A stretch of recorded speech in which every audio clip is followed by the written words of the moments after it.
നമസ്കാരം, welcome to നിഷിതാസ് cuisine. എല്ലാവർക്കും സുഖമല്ലേ?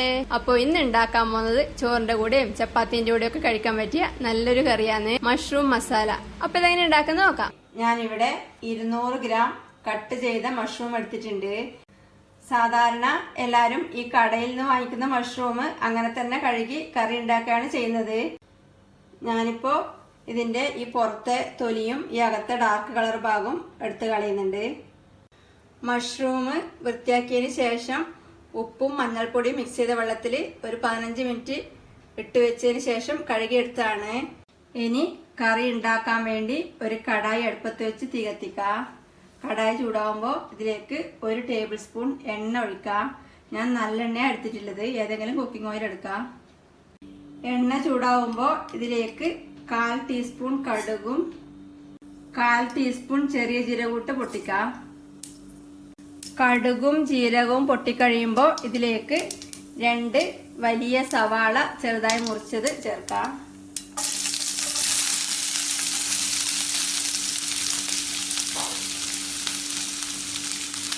ഇതിനി ലൈറ്റ് ബ്രൗൺ നിറാവുന്നത് വരെ ഇളക്കി വഴറ്റാം. ഉള്ളി ലൈറ്റ് ബ്രൗൺ നിറാവുമ്പോൾ ഇതിലേക്ക് 1 കഷ്ണം ഇഞ്ചി ചതച്ചതും 4-5 അല്ലി വെളുത്തുള്ളി ചതച്ചതും 1 പച്ചമുളക് മുറിച്ചതും ചേർക്കാം. വീണ്ടും ഇളക്കി വഴറ്റാം. ഇഞ്ചിയുടെയും വെളുത്തുള്ളിയുടെയും നല്ല മൂത്ത മണം വരുമ്പോൾ ഇതിലേക്ക് 2 വലിയ തക്കാളി മിക്സിയിൽ അരച്ചത് ചേർക്കാം. ഇതിനി വീണ്ടും ഇളക്കി വഴറ്റാം.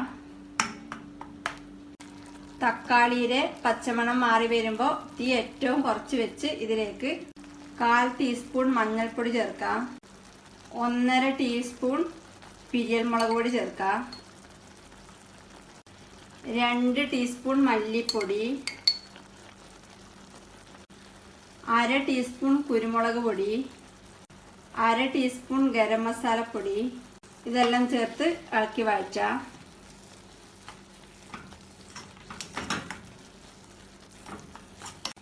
ഈ പൊടികളുടെ നല്ല മൂത്ത മണം വരുമ്പോൾ ഇതിലേക്ക് നേരത്തെ തയ്യാറാക്കി വെച്ച മഷ്റൂം ചേർക്കാം. ഇതിനി ഇളക്കി ഒന്ന് മിക്സ് ചെയ്യാം.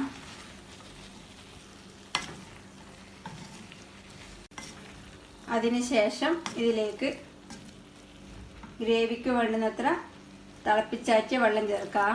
ഏകദേശം 1 കപ്പ് വെള്ളം ചേർക്കാം. ഇത് ഒന്ന് ഇളക്കി മിക്സ് ചെയ്യാം. ഇനി ഇതിലേക്ക് ആവശ്യത്തിന് ഉപ്പും കൂടെ ചേർത്ത് ഇളക്കി മിക്സ് ചെയ്തതിന് ശേഷം തിളപ്പിക്കാം. ഇപ്പോൾ നല്ലോണം തിളച്ച് തുടങ്ങിയിട്ടുണ്ട്. ഇനി അടച്ച് വെച്ച് തീ മീഡിയം ഫ്ലെയിമിൽ വെച്ച് ഒരു 6-7 മിനിറ്റ് വേവിച്ചെടുക്കാം.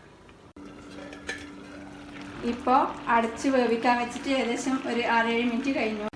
ഇനി ഇതിലേക്ക് കുറച്ച് അണ്ടിപ്പരിപ്പ് ഒരു പാനിലിട്ട് എണ്ണയൊന്നും ഒഴിക്കാതെ കളർ മാറുന്നത് വരെ ഡ്രൈ റോസ്റ്റ് ചെയ്തതിന് ശേഷം മിക്സിയിൽ പൊടിച്ചെടുത്താണ്. ഇത് കുറച്ചധികം ഉണ്ട്. ഇതിൽ നിന്ന് 1 ടേബിൾ സ്പൂൺ ചേർത്താൽ മതി.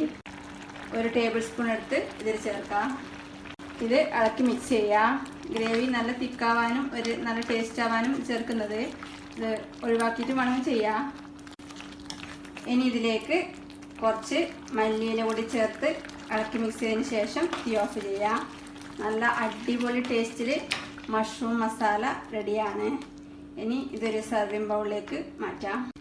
ഇതിലേക്ക് 1 നുള്ള് കസൂരി മേത്തിയും കൂടെ ചേർത്ത് ഇളക്കി മിക്സ് ചെയ്തതിന് ശേഷം തീ ഓഫ് ചെയ്യാം. നല്ല അടിപൊളി ടേസ്റ്റിൽ റെസ്റ്റോറൻറ്റിലെല്ലാം കിട്ടുന്ന പോലത്തെ മഷ്റൂം മസാല റെഡിയാണ്. ഇനി ഇതൊരു സർവിംഗ് ബൗളിലേക്ക് മാറ്റാം.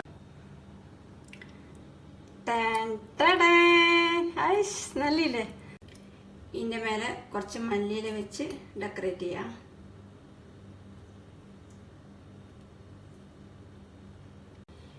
ഇത് ചോറിന്റെ കൂടെയും ചപ്പാത്തിന്റെ കൂടെയും ദോശന്റെ കൂടെയും ഒക്കെ നല്ല കോമ്പിനേഷനാണ്. എല്ലാരും ഉണ്ടാക്കി നോക്കിയിട്ട് അഭിപ്രായങ്ങളും നിർദ്ദേശങ്ങളും അറിയിക്കുക.